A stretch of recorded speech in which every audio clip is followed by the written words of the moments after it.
அனைவருக்கும் வணக்கம். இன்றைக்கி கோல்டை தான் அனலைஸ் பண்ண போகிறோம். கோல்டு வந்து $4,000 வருமா இல்லை அதையும் கட் பண்ணி கீழே போகுமா அப்படிங்கிற விஷயத்தையும், இந்தியாவில் வந்து 1 கிராம் 12,000 கிட்ட வருமா அப்படிங்கிற ஒரு விஷயத்தையும், ஃபெட்டு அங்கே இருக்கிற அவங்களோட மைண்ட் செட் எப்படி இருக்குது, யூஎஸோட இன்ஃப்ளேஷன் வச்சு என்ன டிசிஷனை மேக் பண்ண போகிறாங்க அப்படிங்கிற ஃபுல் டீட்டெயிலை தான் இந்த வீடியோவில் கவர் பண்ண போகிறேன். ஸோ வீடியோவை லைக் பண்ணிக்கோங்க, சேனலை சப்ஸ்கிரைப் பண்ணிக்கோங்க ஃபார் டெய்லி அப்டேட்ஸ். ஸோ வீடியோவை ஸ்டார்ட் பண்ணலாம். சார்ட் அனலைஸை ஸ்டார்ட் பண்ணுவோம். நான் ஆல்ரெடி மார்க்லாம் போட்டு வச்சிட்டேன். ஏன்னா இதை மார்க்கை ஃபஸ்ட்லேருந்து போடணுன்னா வீடியோ ரொம்ப லென்த்தாக போகும், உங்கள் டைம் வேஸ்ட் பண்ண வேணாம் அப்படின்னு சொல்லி தான் முன்னாடியே மார்க் பண்ணி வச்சுட்டேன். இப்போ கரண்ட்டாக பார்த்தீங்கன்னா $4,400 கிட்ட ட்ரேட் ஆகிட்டுருக்கு. என்னோட சப்போர்ட் ரேஞ்ச் S1 கிட்ட ட்ரேட் ஆகிட்டுருக்கு. என்னோடய செகண்ட் சப்போர்ட் பார்த்தீங்கன்னா $4,100. ஸோ அதையும் கட் பண்ணிச்சுன்னா பிவோட் ரேஞ்ச், இயர்லி பிவோட் பார்த்தீங்கன்னா 3,800 கிட்ட இருக்குது. நான் என்னோடய எக்ஸ்பெக்டேஷன் என்னென்னா ஒரு 4,000 கிட்ட இல்லை 3,900 கிட்ட வந்துச்சுன்னா நான் கண்டிப்பாக கன்சிடர் பண்ணுவேன். நான் வந்து இதில் ட்ரேடோ அந்த மாதிரிலாம் இது பண்ணுறதில்ல, பீஸில் இன்வெஸ்ட் பண்ணுறது அந்த மாதிரி சொல்கிறேன். ஸோ நீங்கள் இன்வெஸ்ட் பண்ண போகிறீங்க அப்படின்னா உங்கள் ஃபினான்ஷியல் அட்வைசர்கிட்ட கேட்டுட்டு இன்வெஸ்ட் பண்ணுங்கள். நான் சொல்கிறேன் அப்படிங்கிறதுக்காக பைஸ் இல்லை எதையுமே பண்ணாதீங்க. இது ரெக்கமெண்டேஷன் வீடியோ கிடையாது, ஜஸ்ட் எஜுகேஷனல் பர்பஸ்க்காக தான் நான் இங்கே சொல்லிகிட்டு இருக்கேன். ஸோ இதெல்லாம் தான் என்னோட சப்போர்ட் அண்ட் ரெசிஸ்டன்ஸ் ரேஞ்சு. இங்கே இது வந்து வீக்லி டைம் ஃப்ரேமு. இதில் பார்த்தீங்கன்னா ஒரு ட்ரெண்ட் லைன் போகுது இல்லைங்களா, இந்த ரெஸ்பெக்ட் பண்ணி பாருங்கள் நல்லா ரிவர்ஸ் ஆகிருக்கு. ஸோ இப்போ மார்க்கெட்டும் பார்த்திங்கன்னா நல்லா ஃபால் ஆகிட்டுருக்கு, கோல்டோட மார்க்கெட் நல்லா ஃபால் ஆகிட்டுருக்கு. இந்த என்னோட சப்போர்ட் S1 கட் பண்ணிச்சுன்னா கண்டிப்பாக நான் எக்ஸ்பெக்ட் பண்ணுறது 4,100. நான் அங்கேயும் அக்யூமுலேட் பண்ணுவேன். 4,100 கட் பண்ணிச்சுன்னா பிவோட் ரேஞ்சுக்கு மேலே தான் இருக்கும். So which is good. Pivot ரேஞ்சுக்கு மேலே இருந்துச்சுன்னா பாசிட்டிவ் ட்ரெண்ட் தான். பிவோட்டை கட் பண்ணிச்சுன்னா மட்டும்தான் நெகட்டிவில் மாறும். ஸோ நான் அங்கேயும் கன்சிடர் பண்ண ட்ரை பண்ணுவேன். ஸோ இப்போ ஏன் மார்க்கெட் வந்து ஃபால் ஆகுது அப்படிங்கிறதுக்கு ரொம்பவே முக்கியமான விஷயம் என்னென்னா இன்ஃப்ளேஷன் தான். யூஎஸில் வந்து ரொம்பவே இன்ஃப்ளேஷன் அதிகமாகிட்டே போகுது பிகாஸ் ஆஃப் இந்த போர் ப்ளஸ் ஆயில் ப்ரைஸ் இன்க்ரீஸ் ஆகிறதுனால.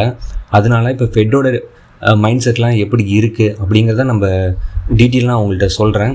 அதுக்கு முன்னாடி இன்றைக்கி நம்மளோட 28 மே 28 இன்றைக்கோட நம்மளோட 22 கேரட் கோல்டு வந்து 14,649 இதில் இருக்குது.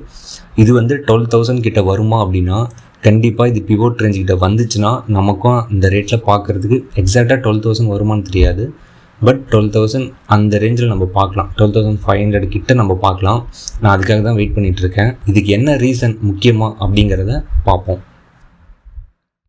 இப்போ நான் இந்த வீடியோ மேக் பண்ணுறதுக்கு முக்கியமான காரணமே யூஎஸோட இன்ஃப்ளேஷன் வந்து ஹையாக இருக்குது. இன்ட்ரெஸ்ட் ரேட்டை கட் பண்ணலாமா இல்லை ஹோல்டு பண்ணலாமா இல்லை ஹைக் பண்ணலாமா இப்படிங்கிற பேச்சுவார்த்தை ரொம்பவே போயிட்டுருக்கு. அதுக்காக தான் ஃபெட்டோட மெம்பர்ஸ் எல்லாமே இப்போ பேசிகிட்டு இருக்காங்க. அதில் முக்கியமான ஒரு ஆள் வந்து ஃபெட் ரிசர்வோட கவர்னர் லீசா குக். இவங்க என்ன சொல்லியிருக்காங்க அப்படின்னா இன்ட்ரெஸ்ட் ரேட்டை நீங்கள் கட் பண்ணாமையே இன்ஃப்ளேஷனை நீங்கள் கட்டுக்குள்ளே கொண்டு வரலாம், இன்ஃப்ளேஷனை கட் பண்ணாமையே நீங்கள் ஜாபை வந்து ஸ்டெபிலைஸ் பண்ண முடியும் அப்படிங்கிறதையும் சொல்லியிருக்காங்க. ப்ளஸ் இவங்க என்ன இனிஷியேட் பண்ணுறாங்க அப்படின்னா இன்ட்ரெஸ்ட் ரேட்டை இப்போதைக்கு ஹோல்டு பண்ணுங்கள், ஃபர்தராக நீங்கள் ஹைக் பண்ணுறதை பற்றி யோசிங்க அப்படிங்கிறத இவங்க இனிஷியேட் பண்ணுறாங்க. இவங்க மட்டும் இல்லை, ஃபெட்டில் இருக்கிற மெஜாரிட்டி பார்த்திங்கன்னா இன்ட்ரெஸ்ட் ரேட்டை ஹைக் பண்ணுறதை பற்றி தான் இப்போ டிஸ்கஸ் பண்ணிகிட்ருக்காங்க. இதோட ரிசல்ட் என்ன அப்படின்னு நமக்கு தெரிஞ்சிருச்சுன்னா கோல்டு ப்ரைஸோட நெக்ஸ்ட் மூமெண்ட் நம்மளால் ஷுவராக சொல்ல முடியும். ஸோ நான் இந்த வீடியோவோட ஸ்டாப் பண்ணுறதில்ல, இதோட கண்டினியூ வீடியோ கண்டிப்பாக இந்த ரிசல்ட் வந்தோன்னே அனலைஸ் பண்ணிட்டு நான் ரிலீஸ் பண்ணுறேன். இன்ஃப்ளேஷன் ஹையாக இருக்கிறப்ப ஏன் இன்ட்ரெஸ்ட் ரேட்டை ஹைக் பண்ணுறாங்க அப்படின்னா, இப்போ இப்படி எடுத்துக்கோங்க, இன்ஃப்ளேஷன் ஹையாக இருக்கிறப்ப இன்ட்ரெஸ்ட் ரேட்டு கம்மி பண்ணுறாங்கன்னு வச்சுக்கோங்க. மக்கள் வந்து அதிகமாக கடன் வாங்கி இஎம்ஐயில் பொருள் வாங்குவாங்க, தேவையில்லாத பொருள்கள் மேலே இன்வெஸ்ட் பண்ணுவாங்க. ஸோ அப்போ என்ன ஆகும், பொருளோட டிமாண்ட் வந்து அதிகமாகும். அப்போ எக்கனாமி பேலன்ஸாக இருக்காது. ஒரு பொருள் மேலேயே அதிக டிமாண்ட் போகிறப்ப ப்ரைஸ் அதிகமாகும், மக்கள்கிட்ட அதிகமாக கடன் வாங்க ஆரம்பிப்பாங்க, பேங்க்குகளுக்கும் அது பிரச்சனை. ஸோ இன்ட்ரெஸ்ட் ரேட்டு கம்மி, எஃப்டியும் பேங்க்குகளுக்கு வராது, மக்களிடையே பார்த்திங்கன்னா ப்ரைஸும் பார்த்திங்கன்னா ஹையராக இருக்கும், இன்ட்ரெஸ்ட் ரீபே பண்ணுறதும் ரொம்பவே கஷ்டம்.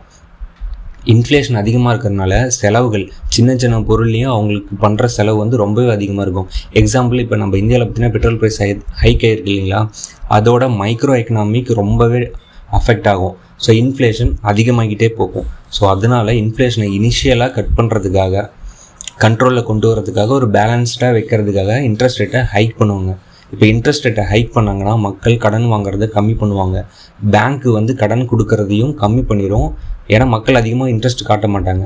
ஸோ பேங்க்குகளுக்கு எஃப்டி அதிகமாக வர ஆரம்பிக்கும். ஏன்னா எஃப்டி வந்து எதுக்காக போகிறாங்க, இன்ட்ரெஸ்ட் ரேட் அதிகமாக வருது இல்லைங்களா, ஏன்னா இன்ட்ரெஸ்ட் ரேட் தான் அதிகப்படுத்திட்டாங்க இல்லையா. ஸோ அவங்களுக்கு வந்து சேஃபாக ஒரு இன்கம் வந்துட்டுருக்கும். அப்படிங்கிறனால மக்கள் வந்து எஃப்டி போட ஆரம்பிப்பாங்க. டிமாண்ட் வந்து கம்மியாகும். இப்போ இன்ட்ரெஸ்ட் ரேட் அதிகமாக இருந்துச்சுன்னா நம்ம இஎம்ஐ போடுவோமா, ரொம்பவே கஷ்டம். அதனால பொருளோட டிமாண்டு கம்மியாகும், எக்கனாமி இனிஷியலாக ஸ்டேபிளைஸ் ஆகும். ஸ்டேபிளாக கொண்டு வந்துட்டாங்கனாவே அவங்களுக்கு யோசிக்கிறதுக்கு டைம் இருக்கும். ஸோ அடுத்து இன்ஃப்ளேஷன் எப்படி கட்டுக்குள்ளே கொண்டு வரலாங்கிறத பற்றி டிஸ்கஸ் பண்ணி ஒரு முடிவுக்கு வருவாங்க. அதுக்காக இனிஷியலாக அவங்க பண்ணுற ஃபஸ்ட்டு ஸ்டெப் என்னென்னா இன்ட்ரெஸ்ட் ரேட்டை ஹைக் பண்ணுவாங்க. இப்போ இன்ட்ரெஸ்ட் ரேட்டை ஹைக் பண்ணாங்க அப்படின்னா இந்த பெனிஃபிட்ஸ்லாம் இருக்குது. அதனால தான் இப்போ இவ்வளோ டிஸ்கஷன் போயிட்டுருக்கு. இப்போ இன்ட்ரெஸ்ட் ரேட்டை ஹைக் பண்ணிட்டாங்கன்னா கோல்டுக்கு அது எப்படி அஃபெக்ட் ஆகும் அப்படின்னா, இன்ட்ரெஸ்ட் ரேட்டை ஹைக் பண்ணிட்டாங்க, பேங்க்கில் வந்து இன்ட்ரெஸ்ட் ரேட் அதிகமாக கொடுப்பாங்க. ஸோ சேஃப்டியாக இல்லைனா என்ன பண்ணுவாங்க, கோல்டில் எல்லாமே செல் பண்ணிவிட்டு பேங்க்கில் எஃப்டியாவோ ஃபிக்ஸ்டு டெபாசிட்டாவோ அவங்க வந்து ஆர்டியாவோ அவங்க போட ஸ்டார்ட் பண்ணிடுவாங்க. அப்போ கோல்டில் இருக்கிற ப்ராஃபிட் ஃபுல்லாகவே செல் பண்ணுறதுனால கோல்டு ஃபுல்லாகவே டவுன் ஆகும். ஸோ நான் ரொம்பவே உன்னிப்பாக கவனிச்சிட்டு இருக்கிறது என்னென்னா, ஃபெட் ரேட் என்ன பண்ண போகிறாங்க. ஹைக் பண்ணிட்டாங்கன்னா கண்டிப்பாக நான் 3800 நான் எக்ஸ்பெக்ட் பண்ணுறேன். இல்லை ஹோல்டு பண்ணுறாங்கனாலும் லைட்டாக ஒரு ஃபால் வரும். ஸோ இதுதான் என்னோடய பொசிஷன் இப்போதைக்கு கோல்டு சைடில். ஸோ வீடியோ இதுவரையும் பார்த்துட்ருக்கீங்கன்னா ரொம்ப நன்றி. வீடியோவை லைக் பண்ணிக்கோங்க, சேனலை சப்ஸ்கிரைப் பண்ணிக்கோங்க ஃபார் டெய்லி அப்டேட்ஸ். நான் இந்த ஒரு வீடியோவோட ஸ்டாப் பண்ண போகிறது கிடையாது. ஃபெட்டோட டிசிஷன் என்ன வருது அப்படிங்கிறத பொறுத்து நான் அதை உங்களுக்கு அப்டேட் பண்ணுறேன். ஃபாலோ பண்ணிக்கோங்க. தேங்க்யூ.